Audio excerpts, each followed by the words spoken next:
Good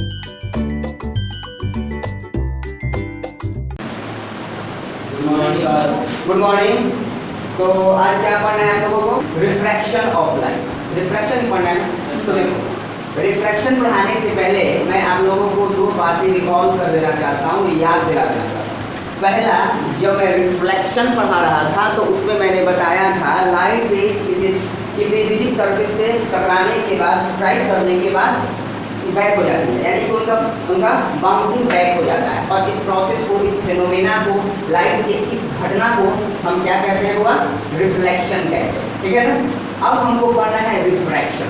तो यहाँ आप देख रहे थे लाइट जिस मीडियम से आ रही थी उसी मीडियम में लौट जा रही थी। जैसे कि हवा से लाइट आ रही थी, किसी मिरर से टकरा रही थी और टकराने के बाद हवा में ही लौट जा रही है। ऐसा कुछ पढ़ा था हमने। ये मिरर था हमारा, मान लो सपोज कि प्लेन मिरर है। ऐसे लाइट आया और ऐसे चला, है ना। एक बात और, मैंने ये तो फर्स्ट स्टेटमेंट था, ये तो फर्स्ट इंफॉर्मेशन था जो मैंने आपको दिया था। दूसरा स्टेटमेंट ये हमने दिया था कि बाबू मिरर चाहे कोई भी हो, प्लेन हो, कॉनकेव हो या कॉन्वेक्स हो, अगर कोई रे ऑफ लाइट परपेंडिकुलरली इस पर इंसिडेंट हो रही है तो आफ्टर रिफ्लेक्शन अपने ही रास्ते लौट जाती है। ये हमने बताया था ना। उसी तरह से यहाँ हम देखेंगे रिफ्रैक्शन में क्या होता है कि जब रे ऑफ लाइट किसी एक मीडियम से दूसरे मीडियम कहने का मतलब क्या? मीडियम कहने का मतलब क्या? इन विच लाइट प्रोपेगेट्स। समझे? इन विच लाइट प्रोपेगेट्स, जिसमें लाइट प्रोपेगेट कर रहा है, यानी कि मूव कर रहा है, ट्रेवल कर रहा है। जैसे कि हमने बताया था आपको, light is an electromagnetic wave which do not require material medium for its propagation, जिसको कि चलने के लिए किसी मटेरियल मीडियम की आवश्यकता नहीं होती है। और यही वो वजह है जिसकी वजह से लाइट वैक्यूम में भी प्रोपेगेट कर देता है। वैक्यूम का मतलब क्या है, यहाँ समझना पड़ेगा। तो देखो, ये सन है और ये अर्थ है, ये अर्थ है। ठीक है। आपने क्या देखा? अर्थ के चारों तरफ एयर का एक लेयर है जिसको कि हम क्या कहते हैं बाबू? एटमॉस्फेयर कहते हैं। लेकिन क्या एटमॉस्फेयर से बाहर, यानी कि ग्रेविटेशनल फोर्स, अर्थ के ग्रेविटेशनल फोर्स ऑफ इन्फ्लुएंस के बाहर कुछ कोई मटेरियल है क्या? एयर पार्टिकल्स भी हैं क्या? नहीं ना। तो यहाँ से और यहाँ तक कोई भी मटेरियल नहीं है और इसी को हम कहते हैं वैक्यूम। क्या कहते हैं बाबू? वैक्यूम। और हमने क्या देखा? लाइट इसको भी क्रॉस करके चली आ रही है। बात समझे ना। तो देखो, रिफ्रैक्शन में क्या होता है कि जब भी कोई रे ऑफ लाइट एक मीडियम से दूसरे मीडियम में, जैसे कि मैंने बताया यहाँ पर वैक्यूम था, फिर एयर था, उसी तरह से वाटर है, वाटर में भी लाइट प्रोपेगेट करता है, एयर में भी प्रोपेगेट करता है, ग्लास में भी प्रोपेगेट करता है ना बाबू। ठीक है ना। उसके बाद जो भी ट्रांसपेरेंट मटेरियल्स हैं वहाँ से लाइट प्रोपेगेट कर जाता है, करता है ना। तो इन सब अलग अलग मटेरियल्स को हम क्या कहेंगे होगा? मीडियम कहेंगे, जहाँ से लाइट प्रोपेगेट कर देता है। बात समझे? तो देखो, अगर कोई रे ऑफ लाइट किसी एक मीडियम से दूसरे मीडियम में ऑब्लिकली जा रहा है, यानी कि देखो ऐसे समझो, दिस इज वाटर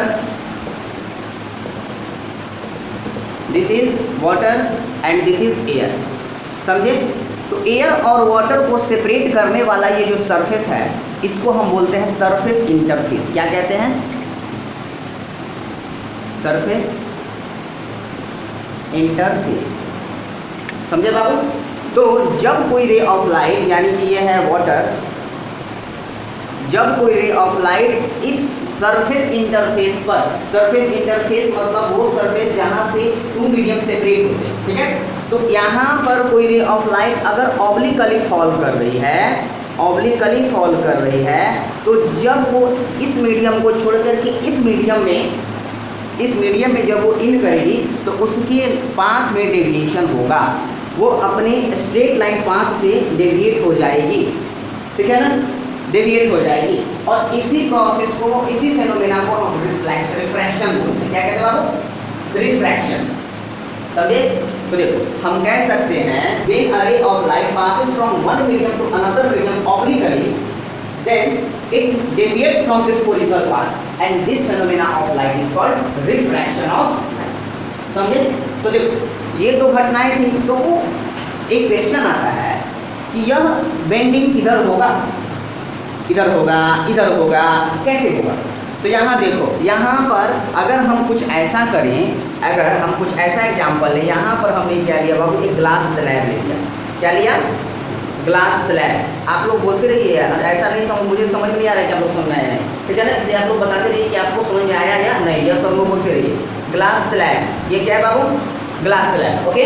और यहाँ पर एक रे ऑफ लाइट जो है ऐसे करते हैं, इस ग्लास स्लैब से हो करके हमने यहाँ पर हमने लाइट का सोर्स रखा और यहाँ से लाइट ऐसे ऐसे यहाँ तक लाइट का प्रोपेगेशन हुआ और फिर क्या हुआ, यहाँ से लाइट ऐसे बेट कर। ये क्या था? लाइट के प्रोपेगेशन का डायरेक्शन हमने इसे दिखाया। आप देखो इस दोनों डायग्राम में, दोनों फिगर में क्या अलग अलग सिचुएशंस है।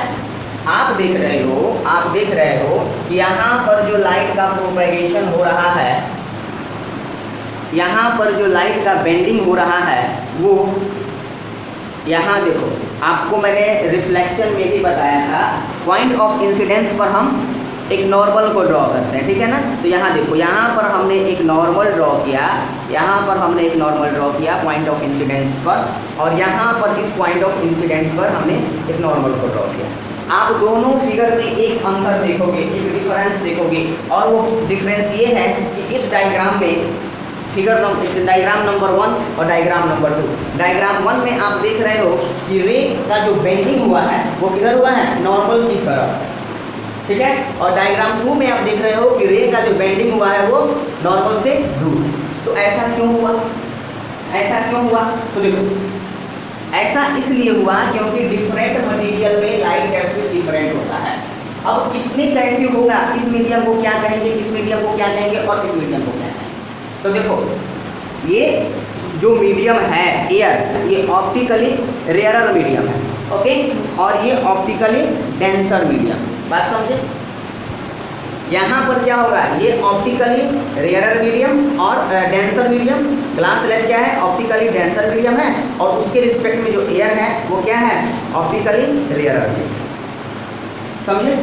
तो यहाँ से एक इंफॉर्मेशन निकल के आता है, जब ray of light rarer medium से डेंसर मीडियम में जाती है तो वो नॉर्मल की तरफ मुड़ जाती है, और जब डेंसर से रेयरर में जाती है तो नॉर्मल से दूर चली जाती है, ठीक है। इसको ऐसे याद करो।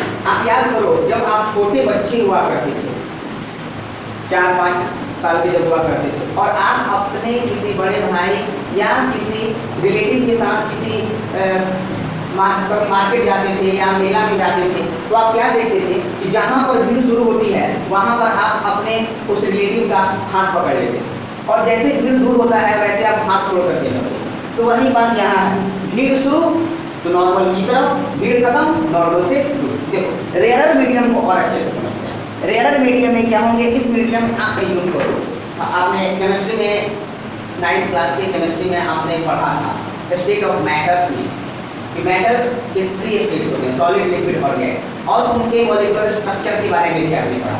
इंटरमॉलिक्यूलर फोर्स ज़्यादा होता है सॉलिड में, इंटरमॉलिक्यूलर फोर्स कम होता है लिक्विड में, और इंटरमॉलिक्यूलर फोर्स बिल्कुल नेग्लिजिबल होता है गैस में। तो जहाँ पर इंटरमॉलिक्यूलर फोर्स ज़्यादा होगा वहाँ पर एटम्स क्या होंगे? बहुत क्लोजली पैक होंगे। जहाँ पर थोड़ा सा कम होगा वहाँ पर उनके बीच का स्पेस ज़्यादा होगा, यानी कि वो मूव करते रहेंगे, और जहाँ पर होगा ही नहीं वो एक दूसरे से इंडिपेंडेंट होंगे, ठीक है ना। तो जहाँ पर मॉलिक्यूल जो है क्लोजली पैक्ड हैं वो ज़्यादा डेंसर, जहाँ पर कम है वो कम डेंसर, और जहाँ पर है ही नहीं वहाँ क्या होगा? वहाँ पर पूरा का पूरा और ज़्यादा डेंसर होगा। जैसे कि अगर हम ग्लास स्लैब की बात करें तो ये आपको सॉलिड फॉर्म में मिलता है, हालांकि ये सॉलिड होता नहीं है। Glass is of pseudo liquid, इसके बारे में आप 12th क्लास में पढ़ोगे, केमिस्ट्री में पढ़ोगे, ठीक है ना। ये कैसा है, क्या है, इसको हम छोड़ते हैं, फिलहाल इसको हम सॉलिड ही पढ़ते, ओके। तो देखो, ग्लास स्लैब सॉलिड के फॉर्म में हमको मिलता है, इसलिए इसके मॉलिक्यूल्स ज़्यादा क्लोजली पैक्ड होंगे या नहीं होंगे? होंगे ना। एयर के क्या होंगे और वाटर के क्या होंगे? इसके रिस्पेक्ट में कम क्लोजली पैक्ड होंगे, इसके रिस्पेक्ट में इसके इंटरमॉलिक्यूलर फोर्स, इसका इंटरमॉलिक्यूलर फोर्स कम होगा, ठीक है ना। और एयर की बात करें तो उसमें क्या होगा कि इंटरमॉलिक्यूलर फोर्स होगा ही नहीं, और वो ज़्यादा डेंसर होगा। डेंसर मतलब आप कह सकते हो रेयर, मतलब ऐसा मीडियम जहाँ पर पार्टिकल क्लोज हैं, एक दूसरे के बहुत पास पास हैं, जहाँ पर ज़्यादा मात्रा में पार्टिकल्स हैं, और आप रेयर उसको कह सकते हो जहाँ पर पार्टिकल्स दूर दूर हैं, जहाँ पर पार्टिकल्स फैले हुए हैं। ठीक है ना। आपने देखा लाइट के लिए ऑप्टिकली रेयरर और ऑप्टिकली डेंसर का हमने बात किया। ये ऑप्टिकली रेयरर और ऑप्टिकली डेंसर क्या है? तो ऑप्टिकली रेयरर उस मीडियम को कहेंगे जहाँ पर लाइट रेज तेजी से पास करती है, तेजी से गुजरती है, दैट इज ऑप्टिकली रेयरर। यानी कि जिस मीडियम में लाइट का स्पीड ज़्यादा होता है that is optically rarer medium. जिस मीडियम में लाइट का स्पीड कम होता है that is optically denser medium. तो यहाँ पर ये सब बातें आपको समझ में आ गई। तो कॉज ऑफ रिफ्रैक्शन क्या होगा? Cause of refraction different speed of light in different medium. Light के अलग अलग स्पीड होने की वजह से, हर मीडियम में अलग अलग स्पीड होने की वजह से रिफ्रैक्शन की घटना घटती है। अब देखो ये तो था ऑब्लिकली, ठीक है ना। अब सोचो कि अगर कोई ray of light obliquely fall ना करे मीडियम इंटरफेस पर, यहाँ सरफेस इंटरफेस लिख दीजिए क्या?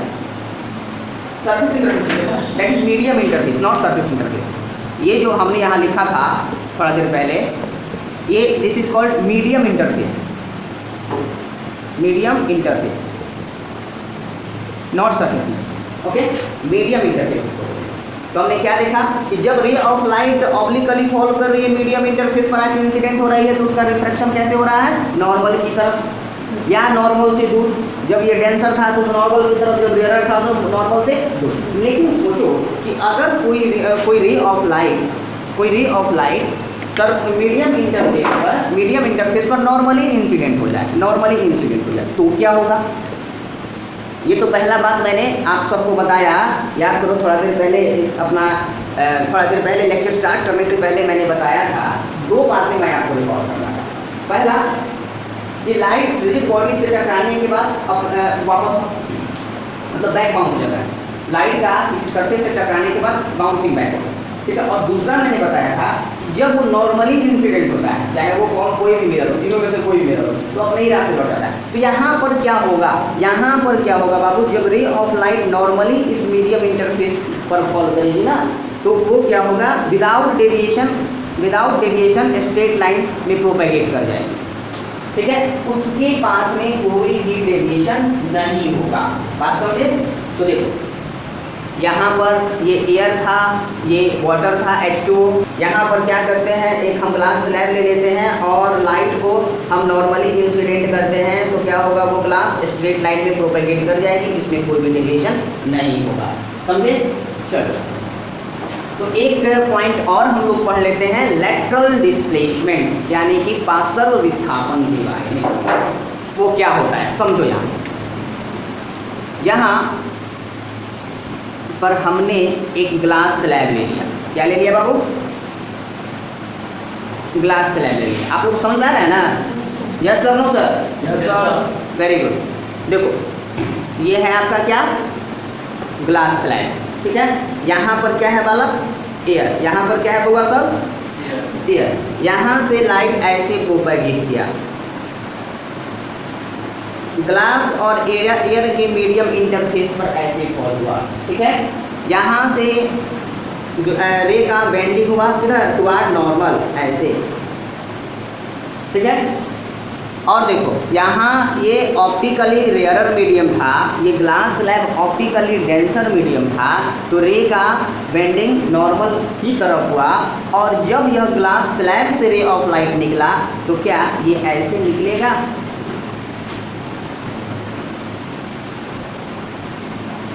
ऐसे कहीं निकलेगा? क्यों? क्योंकि ये ऑप्टिकली रेयरर मीडियम फिर से हो गया ना। तो आप क्या देख रहे हो? आप देख रहे हो कि लाइट ऐसे आया, ऐसे मुड़ा, फिर ऐसे निकल गया। तो देखो, जब आप एज्यूम करो अगर यह ग्लास स्लैब होता ही नहीं तो लाइट कैसे जाता वाला?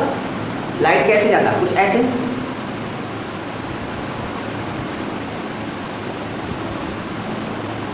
बिल्कुल ऐसे पास करता या नहीं करता? पास करता ना।